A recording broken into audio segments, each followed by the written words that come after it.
ఆకించన్యం మునీనాం చ ఇతి వై నకుశో బ్రవీత్ ఇతి వై నకుశో బ్రవీత్ కృత్వా నృశంసం హ్యదనే కృత్వా నృశంసం హ్యదనే దిగస్త్వ ధనతామిహ దిగస్త్వ ధనతామిహ.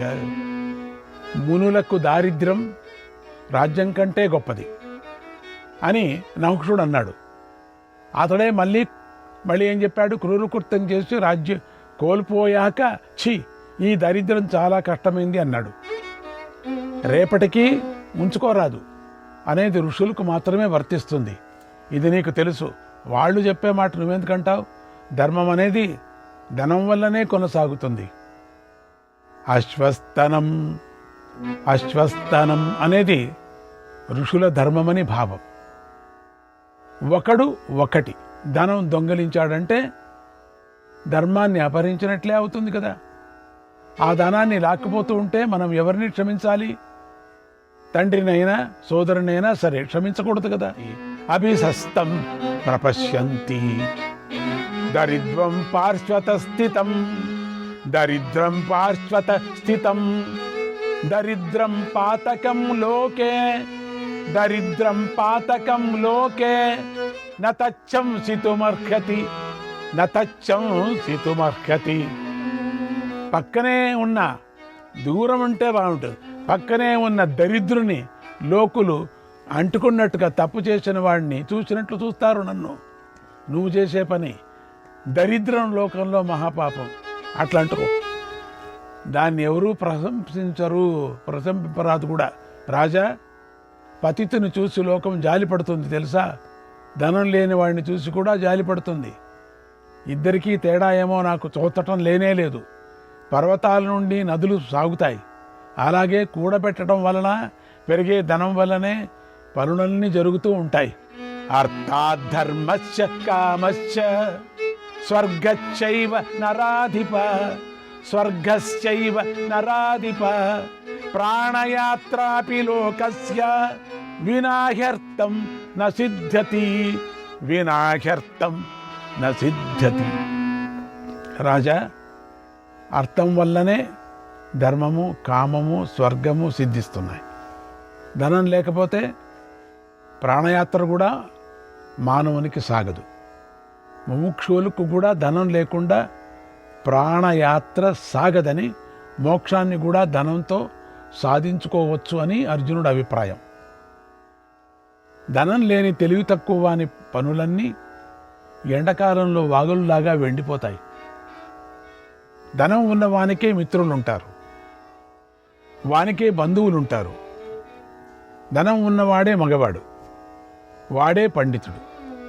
మంచిధనం, చెడ్డధనం కాదు. నిర్ధనుడు ధనం లేకుండా ఏ కార్యమూ సాధింపలేడు. ఏనుగులే మహాగజాలను బంధించినట్లు ధనమే ధనాన్ని బంధిస్తుంది. రాజా, ధర్మము, కామము, స్వర్గము, హర్షము, క్రోధము, వేదాధ్యయనము, దమము ఇవి అన్నీ ధనంతోనే జరుగుతాయి. ధనం వల్లనే కులం ఏర్పడుతుంది. ధనం వల్లనే ధర్మం వృద్ధి చెందుతుంది. ధనరహితుడికి ఈ లోకము లేదు, పరలోకము లేదు. ధనం లేనివాడు ధర్మకార్యాలను యథావిధిగా చేయలేడు. పర్వతం మీద నుంచి క్రమంగా నది ప్రవహించినట్లు ధనం వల్లనే ధర్మం స్రవిస్తుంది. రాజా, ధనం, గోవులు, సేవకులు, అతిథులు ఇవి లేనివాడే నిజంగా కృషుడు. కేవలం శరీరం కృషించినంత మాత్రం చేత వారిని చిక్కిపోయిన వాడు అనరు కదా. రాజా, న్యాయం పరిశీలించు. దేవతలు, రాక్షసుల విషయం చూడు. రాక్షస జాతుల వారిని వధించడం కంటే దేవతలు కోరుకున్నదేమిటి చెప్పు? ప్రజల ధనం గ్రహింపకపోతే రాజు ధర్మాన్ని ఎలా నడుపుతాడు? దీన్నే కదా వేదాల్లో బుద్ధివంతులు నిశ్చయించారు. అధ్యేతవ్యాత్రయీ నిత్యం అధ్యేతవ్యాత్రయీ నిత్యం భవితవ్యం విపశ్చిత భవితవ్యం విపశ్చిత. సర్వతాదన మాహార్యం యష్టవ్యం చాపి యత్నతక యష్టవ్యం చాపి యత్నతక.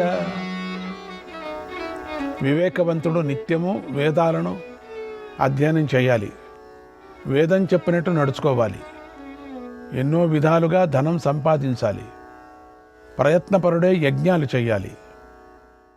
ఇతరుల ధనం ధర్మయుతంగా స్వీకరించకపోతే రాజుకు మరో బ్రతుకు తెరువు లేదు. ద్రోహం చేసి స్వర్గస్థానాలను దేవతలు పొందారు. వారు ద్రోహంతో కాక జ్ఞాతుల ధనాన్ని మరే విధంగా కాంక్షిస్తున్నారు. ఇలా దేవతలు నిశ్చయించారు కదా, అలాగే వేదాలు శాశ్వతంగా నిలిచాయి. పఠన పాఠనాలు జరుగుతున్నాయి, యజ్ఞాలు చేయిస్తున్నారు.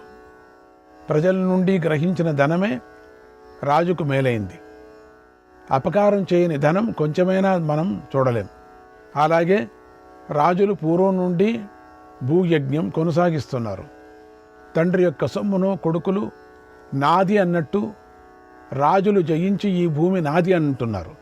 నీ పూర్వులైన రాజర్షులందరూ స్వర్గానికి వెళ్ళిపోయారు. వారి ధర్మం అని చెప్పబడుతోంది. నిండిన సముద్రం నుండి మేఘం ద్వారా నీరు 10 దిక్కులకు ప్రవహించినట్లు రాజకులం నుండి ధనం భూమికి చేరుతోంది. ఈ భూమి పూర్వకాలంలో దిలీపుడిది, నృగుడిది, నహుషుడిది, అంబరీషుడిది, మాంధాతది. ఇప్పుడు నీకు సంక్రమించింది. అన్ని దక్షిణాలతో కూడినటువంటి ద్రవ్యాత్మక యజ్ఞం నిన్ను చేరింది.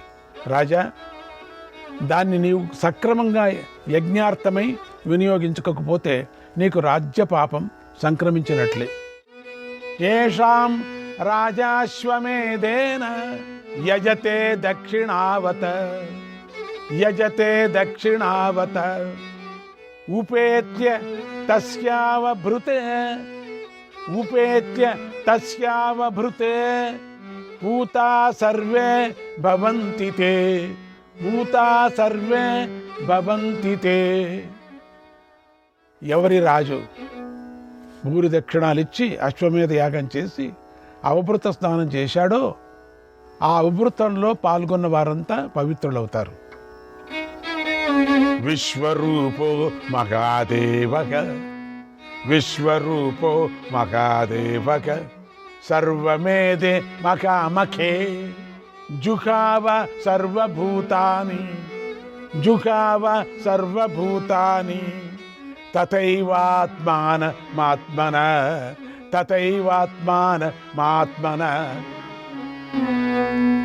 విశ్వవ్యాప్తమైన రూపాలన్నీ తానే అయిన మహాదేవుడు సర్వాన్ని హోమం చేసే మహాయజ్ఞంలో సర్వభూతాలను హోమం చేశాడు. తనను తాను కూడా హోమం చేసుకున్నాడు. ఈ ఐశ్వర్య రూపమైన మార్గం శాశ్వతమైనది, దీనికి అంతం లేనిది వింటున్నాం. ఇది దాశరథమనే మార్గం. ఇది చాలా సన్మార్గం. రాజా, చెడుదారి పట్టకు. పశువు, పత్ని, యజమానుడు, 3 వేదములు, 4 ఋత్విక్కులు, ఈ 10 మంది రథాలుగా సాగే యజ్ఞం, దీన్నే దాశరథ అనబడుతుంది. శ్రీకృష్ణాయ పరమాత్మనే నమః. 9వ అధ్యాయం. అర్జునుడి మాటలు విని ధర్మరాజు ఇలా అన్నాడు. ఒక్క క్షణం ఏకాగ్రంగా మనస్సును, చెవులను, ఇంద్రియాలను అంతరాత్మలో నిలుపుకొని నా మాట విను. అప్పుడు నీకు నా మాట రుచిస్తుంది. నేను ఇంద్రియ సుఖాలు విడిచి సజ్జనుడు నడిచే మార్గంలో వెళతాను. నీకోసం ఆ రాజ్యం గ్రహించలేను. హిత్వా గ్రామ్య సుఖాచారం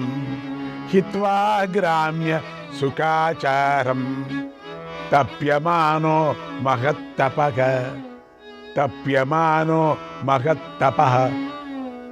అరణ్యే ఫలమూలాసి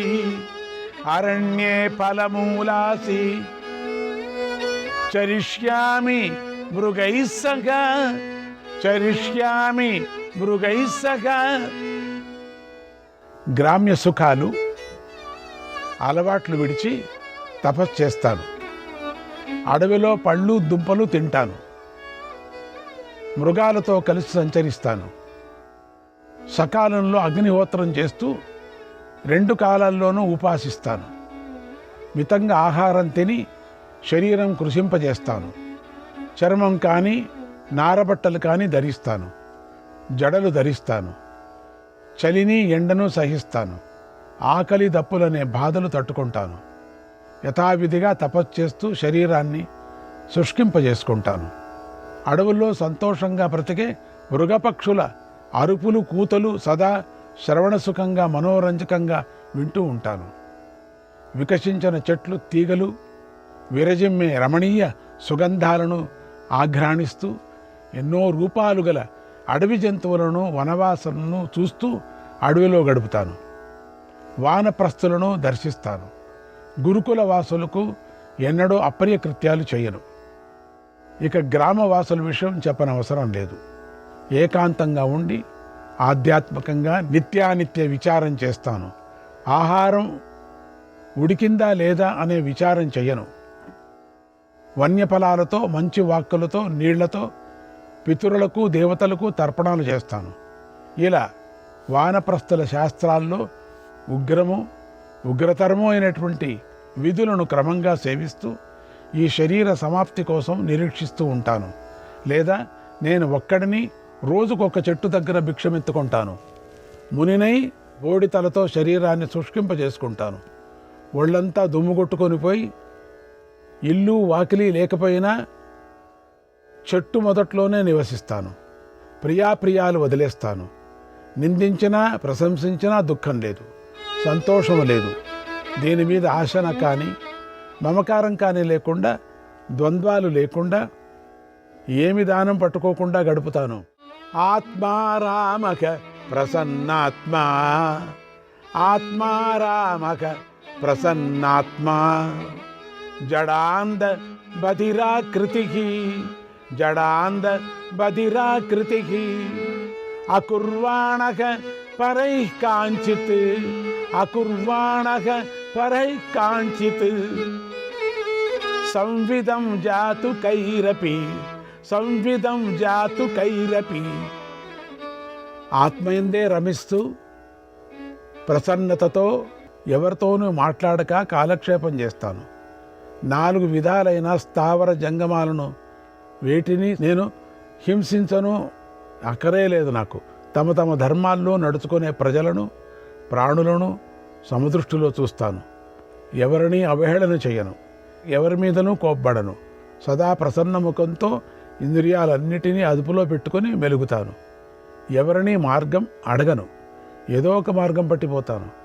ఆ దేశం వెళ్ళాలని కానీ ఆ దిక్కులకు పోవాలని కానీ కోరుకోకుండా సంచరిస్తాను. ప్రయాణంలో ఎవరి ఆపేక్ష అక్కర్లేదు. వెనుకకు చూడకుండా రుజువుగా కామక్రోధాలు లేకుండా అంతర్ముఖుడవై వెళతాను. లింగ శరీరం మీద కానీ స్థూల శరీరం మీద కానీ అభిమానం లేకుండా వెళుతూ ఉంటాను. స్వభావం ముందు నడుస్తూ ఉంటుంది. భోజనాలు వాటంతటా అవే వస్తూ ఉంటాయి. విరుద్ధాలైన ద్వంద్వాలను లెక్క చేయక గడుపుకు పోతాను. కొంచెం దొరికినా రుచిలేనిదిగా దొరికినా తినదగినదే అని తింటాను. పోన్లేని తింటాను. మొదటి ఇంట్లో దొరకకపోతే మరొక ఇంటికి పోతాను. ఎలా 7 ఇళ్ళు మాత్రమే తిరుగుతాను అంతే. ఇలా పొగలేని ఇంటికి భిక్షకు పోతాను. అది వంట పూర్తి అయిందని గుర్తు. రోకల్ని పక్కకు పెట్టిన వేళ దంచుట మొదలైన పనులు పూర్తి అయ్యాక పోతాను. బొగ్గులు ఆర్పిన తర్వాత, ఇంటివారు తిన్నాక, పాత్రలు కదిలికలు ముగిసిన తర్వాత, వడ్డనలు అయ్యాక, భిక్షుకలు లేని చోట, అటువంటి వాటిలో ఏదో ఒక చోట మాత్రం భిక్ష చేస్తాను. 2 లేదా 5 ఇళ్ళు తిరుగుతాను. ఎక్కడ ఆసక్తి పెట్టుకోను. ఇలా సంచరిస్తాను.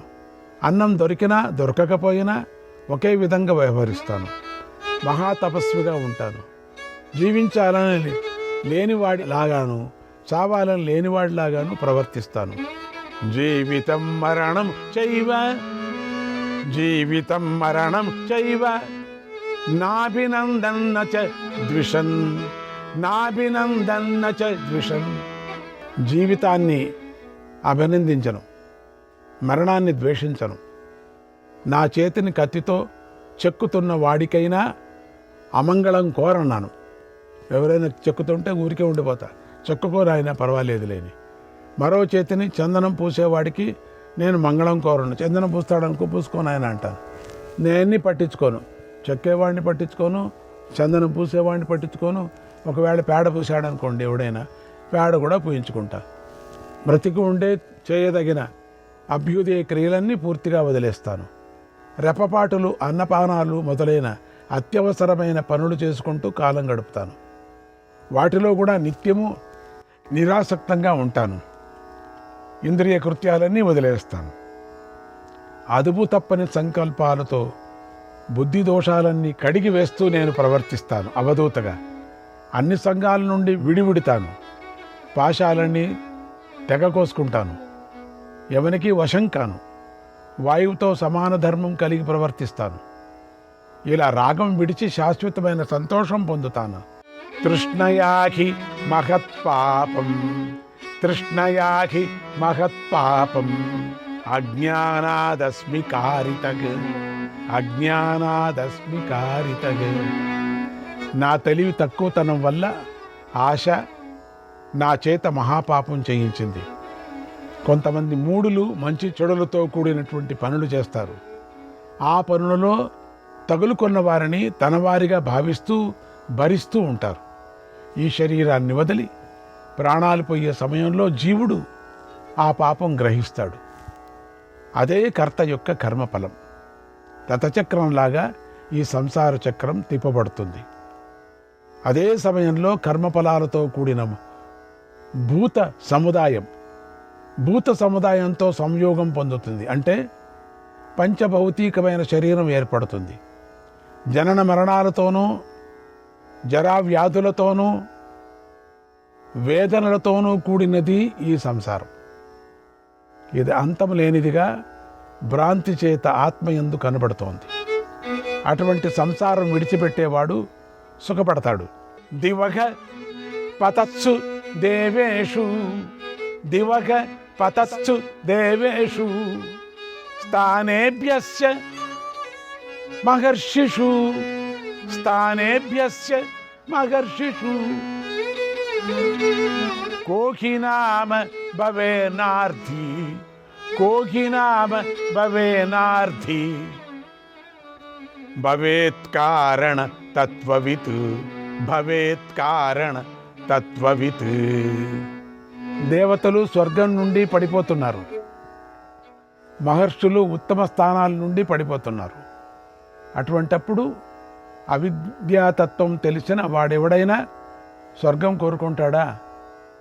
భిన్న లక్షణాలు గల వివిధ కర్మలు చేసిన రాజును సామంతులు స్వల్ప కారణాల వల్ల సామదానాది ఉపాయాలతో బంధిస్తున్నారు.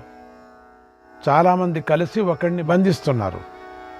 రాజ్య విషయంలో ఈ దోషం ఉంది. అందుచేత ఎంతో కాలానికి నాకు ఈ తెలివి అనే అమృతం లభించింది. దాన్ని పొంది స్థిరమైన తరగని శాశ్వతమైన స్థానం కోరుతాను. ఈ ధైర్యంతో సదా ఇలా ప్రవర్తిస్తూ జనన మరణాలు, జరావ్యాధులు, వేదనలు క్రమ్మిన శరీరాన్ని నిర్భయమైన మార్గంలో నిలిపి ఉంచుతాను అన్నాడు ధర్మరాజు. 10వ అధ్యాయం. భీముడు ఇలా అన్నాడు. శ్రోత్రియస్యేవ తే రాజన్, శ్రోత్రియస్యేవ తే రాజన్, మందకస్యా విపచ్చితః, మందకస్యా విపచ్చితః, అనువాకహతా బుద్ధిః, అనువాకహతా బుద్ధిః, నైషా తత్వార్థదర్శిని, నైషా తత్వార్థదర్శిని. రాజా, తెలివి తక్కువతనము, అవివేకము కల శ్రోత్రియుని బుద్ధి వేదాలు వల్లి వేసి వేసి మొద్దుబారినట్లు నీ బుద్ధి కూడా తత్వార్థం తెలుసుకోలేకపోతుంది. శ్రీకృష్ణాయ పరమాత్మనే నమః.